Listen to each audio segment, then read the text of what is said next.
12,36,00,000 বাংলাদেশি টাকায় মুস্তাফিজুর রহমানকে দলে নিয়েছে কলকাতা নাইট রাইডার্স। নিলামের শুরুতে নাম ওঠেনি ফিজের, শেষ দিকে তাকে দলে নিতে কারাকারি করেছে 3 দল। এক পর্যায়ে বাজেটের সর্বোচ্চ দিয়েও দিল্লি চেন্নাই পারেনি ফিজকে কিনতে। ফিজকে দলে নিয়েছে Kolkata night Riders. Thank you, Delhi Capitals at 2 crore.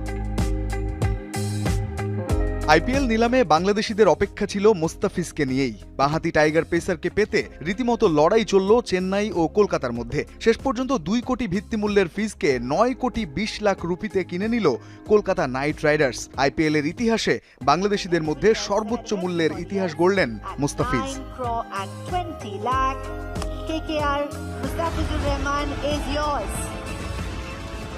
Australian allrounder Cameron গ্রিনের ভিত্তিমূল্য ছিল 2 কোটি রুপি। তাকে কেনার লড়াইয়ে নেমেছিল 3 ফ্র্যাঞ্চাইজি, কলকাতা, রাজস্থান ও চেন্নাই। মুম্বাই ইন্ডিয়ান্স তার ভিত্তিমূল্য ডেকে লড়াইয়ে আর অংশ নেয়নি। শুরু হয় কলকাতা রাজস্থানের লড়াই।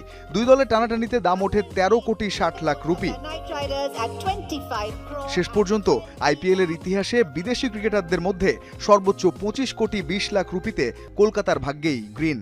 এর আগে 2024-এর মেগা নিলামে অজি পেসার মিচেল স্ট্রাককে 24 কোটি 75 লাখ রুপিতে কিনেছিল কলকাতা। এতদিন যা ছিল বিদেশিদের মধ্যে সর্বোচ্চ মূল্য। মাথিসা পাথিরানাকে কিনতে লড়াই চলেছে দিল্লি ও লখনৌয়ের মধ্যে। লখনৌ 16 কোটিতে ওঠার